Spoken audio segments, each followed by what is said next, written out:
Hello, thank you for being here with us. For the sake of our audience being more informed, could you please introduce yourself and tell us about your area of expertise? My name is Ingrid, with a very difficult last name for everybody, van Welzenis. I am a child criminologist as well as a child psychologist, trainer if you want, but that is not my profession, so to say. I'm working for UNICEF since 2003. Before that I was engaged in, let's say, lecturing, more the kind of lecturing the University of Leuven, which is in Belgium, the Faculty of Law. So very much in the same area, but academic career. And then I moved to UNICEF, not exclusively, but I mainly work for UNICEF offices in this area, this region, but also in developing countries. But always in the area of juvenile justice, justice for children, child protection.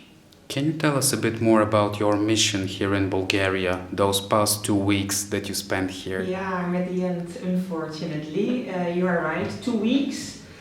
I was requested to conduct TOT, training of trainers. In this case, the trainers were prosecutors, all of them, experienced to some extent with child cases of victims, child witnesses, also offenders, so that depended.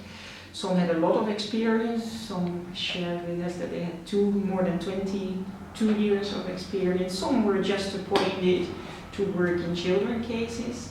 And my job was to train them to become trainers for colleague prosecutors on juvenile justice, justice for children. So what UNICEF asked me to do before I actually came to the country was developing a training package, including the most important juvenile justice, justice for children topics, but not just as long lectures, so to say, what they are more or less used to, the prosecutors in your country, in the university, but also when they are already in service.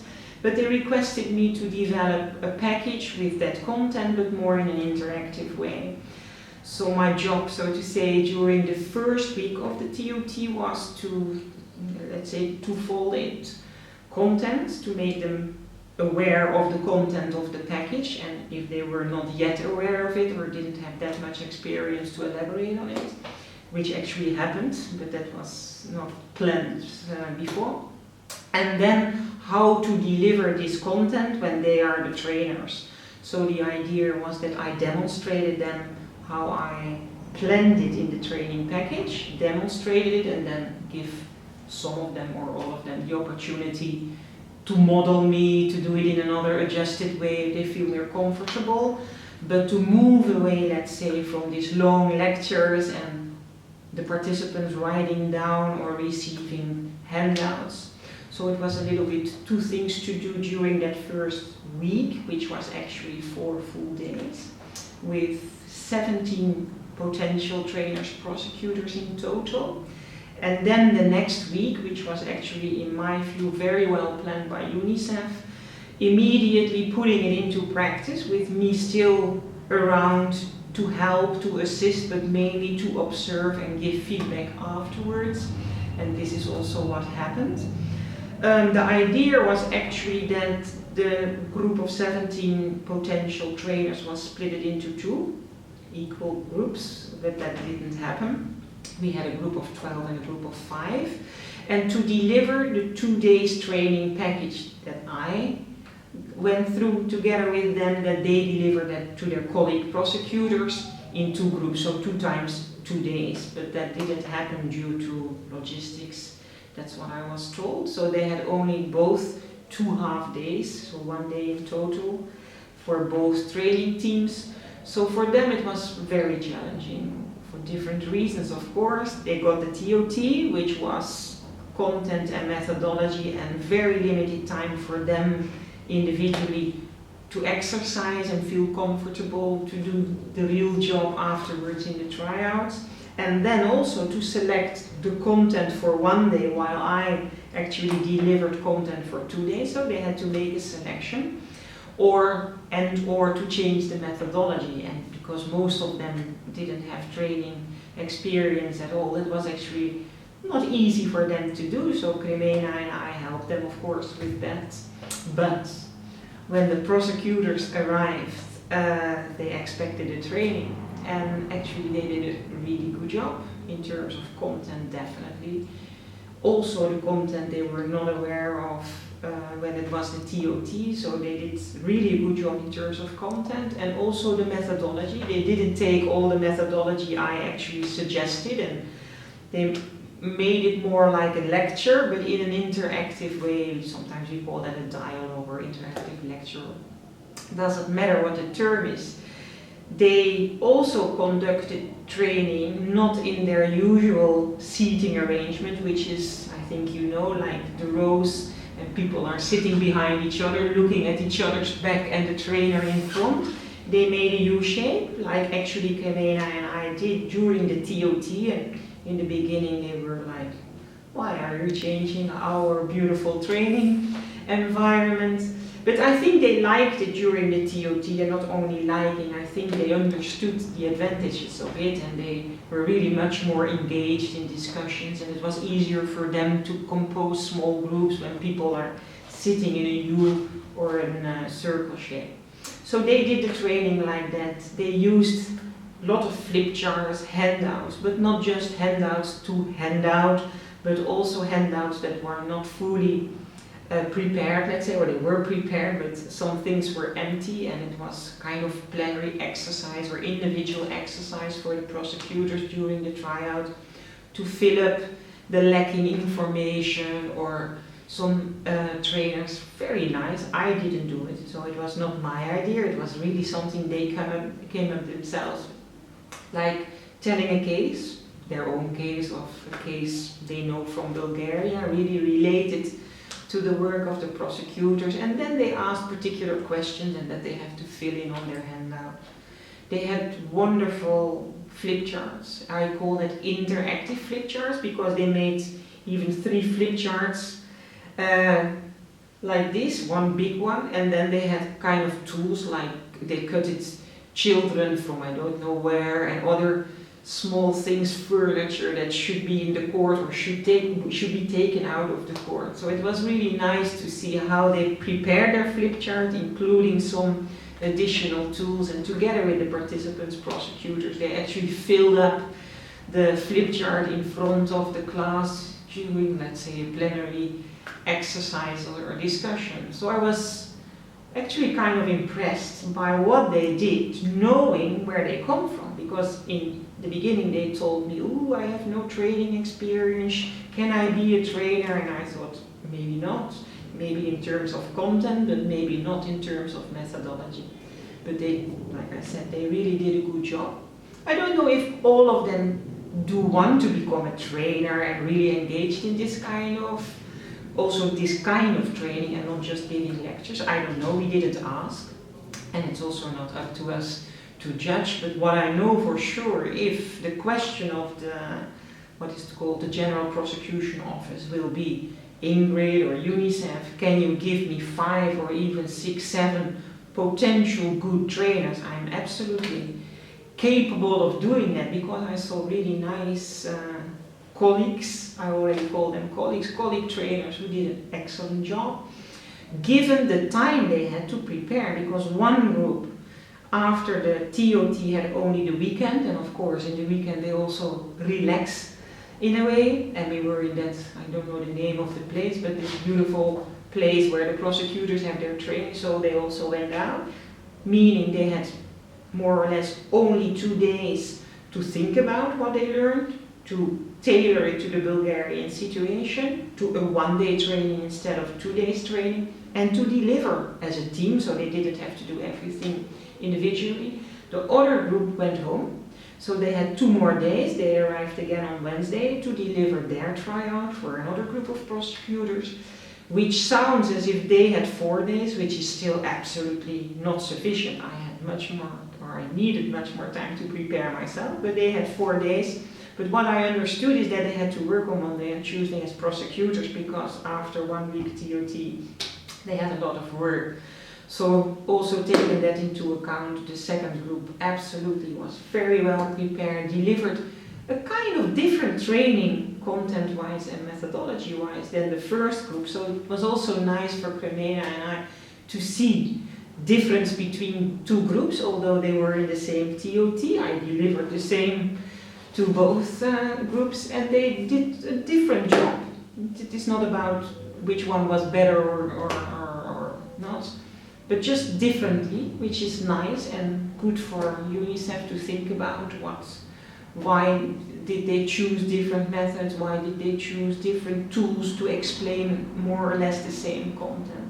So it was also useful from a UNICEF perspective, meaning that we now have a better idea if UNICEF wants to organize other TOTs or follow-up initiatives for the prosecutors, but especially when they start thinking about other TOTs for juvenile justice professionals, let's say lawyers, but it can be social workers or psychologists as well, because they are also very much involved in cases of children in the justice system. That we know now better what do we have to prepare before, or do we need the whole plan already? What if things come up like only 1 day training? Is 1 day enough? If that's enough, it's enough, but it is not enough. But maybe the 2 days is also not enough, or it's too much. But not only the number of days, also the number of participants. And I'm not talking about the participants in the tryout, but in the TOT. I didn't have enough time, also because I had to spend more time on the content than I actually prepared. But definitely to give everybody enough time to practice the more what I call interactive methodologies, like working with small groups or doing brainstorming or having conclusions after a discussion and not continue things like that. People need to practice that with their colleague trainers, and not just for the first time in front of their colleague prosecutors and not just strangers. For me, if I lose my face, I go and I never come back, but they have to work with the prosecutors the next time, or the next day even, or the next afternoon, as colleagues. So it was really challenging for them in different ways. So I appreciated very much what they did.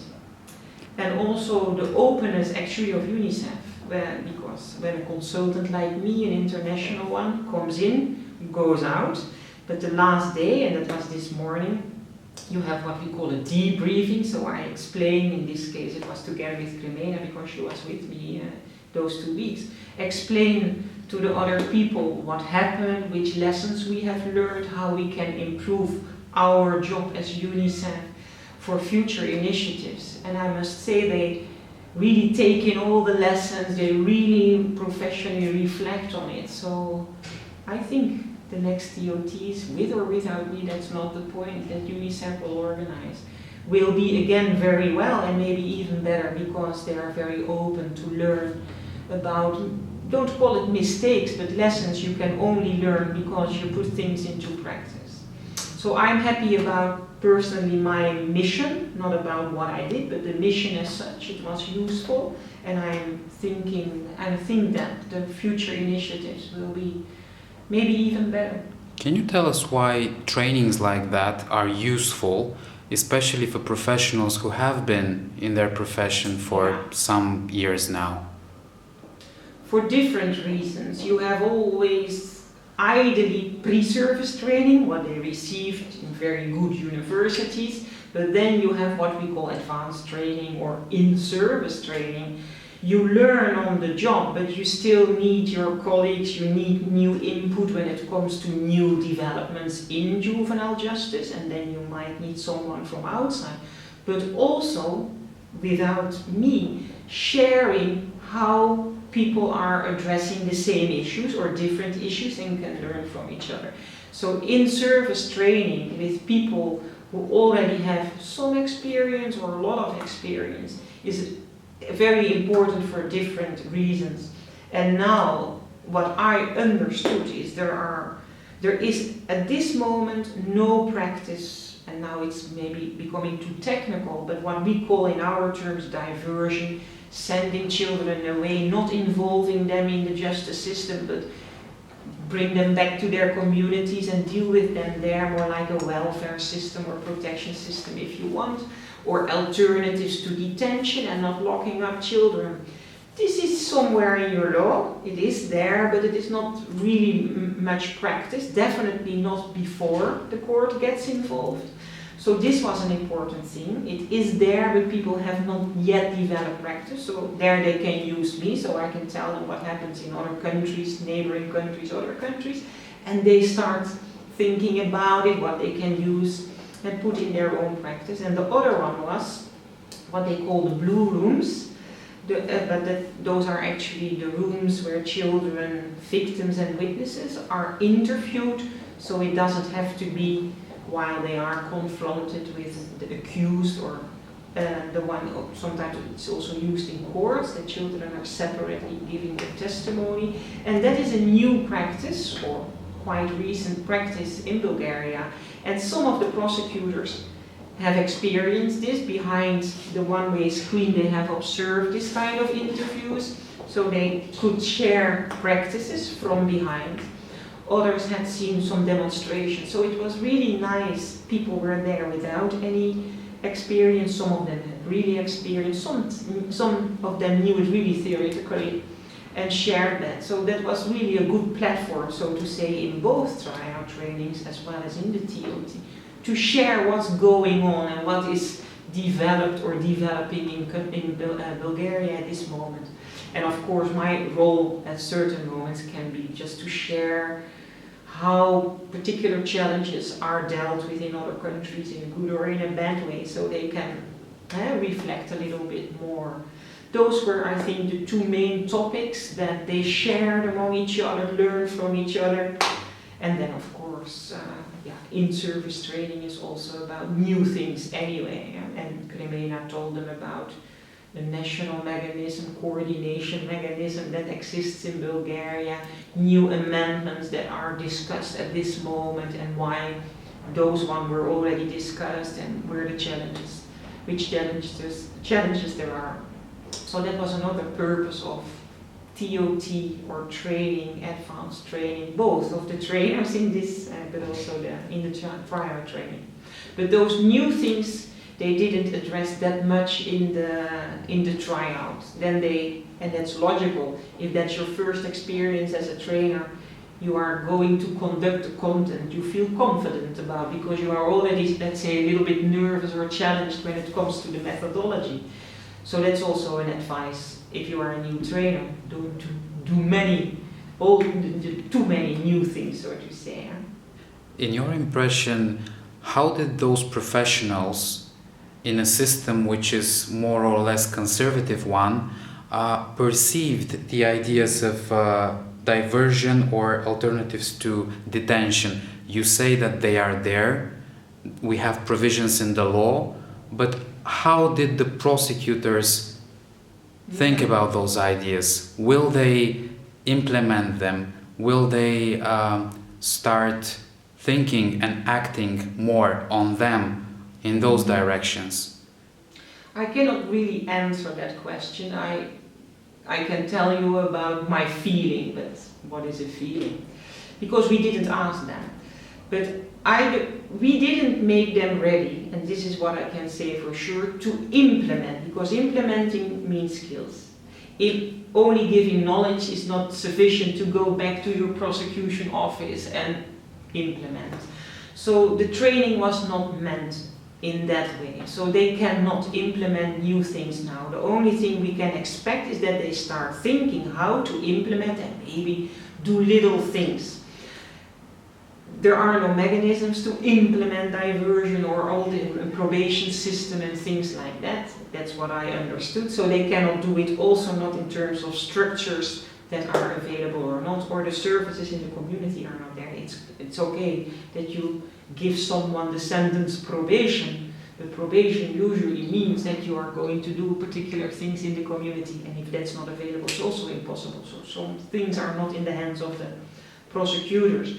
But the good thing is they understood the new concepts. And I know because they asked very particular questions, and I could hear that they understood the main message, and now they wanted to know more. So that is a really good sign. That means not just accepting what trainers are telling you, but already start thinking about when I'm back home on Monday and I have a new case, can I do it like this or this or this? So that I could hear that from the questions of the prosecutors, and I think, we don't know because we didn't try out the other thing, I think when I would have conducted those tryouts, so then it's the international who comes from another country and telling you what's good. Now they were hearing all these things from their colleagues they are working with as prosecutors, but now they were the trainers, and they were really motivating. They were not just reading their diversion exist no, they were telling it as if they were actually already putting it into practice themselves. The same with the blue rooms. They were telling it in a very natural way, and some of them only heard it the week before. They know about the blue rooms, but not about all this. But they were talking about it as if this is regular practice all over Bulgaria.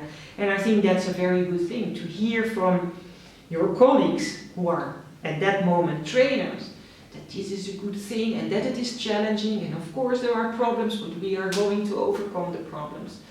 So I cannot answer your question, but I have a very good hope, so to say, based on facts I have seen and written down in the report. Can you tell us and the general public, whoever would watch this video, what is the difference between juvenile justice and justice for children, and why we should make the distinction in terms of the children whom those systems are targeting? Yeah, it's not about two different systems. The bigger system is actually what you call justice for children, and that includes all the children who come or may come into contact with the justice system, the child justice system or the general justice system. So when we are concrete, children who are in conflict with the law, who are alleged to have committed a crime, child victims of crime, child witnesses, children who have seen crimes being committed without being the victim themselves, children involved in civil cases, and there is also something like administrative law. So all the children in contact with the justice system. But when we go back to not that long ago, actually, the justice system for children was very much only focused on children in conflict with the law who are committing crimes. Both children, what we call above the minimum age of criminal responsibility, and children who are too young. In your country it's 14, that's not in all the country, who are too young to commit a crime. Actually they commit a crime, but it's not called a crime because they are below that age and they are dealt with in the child protection or welfare system.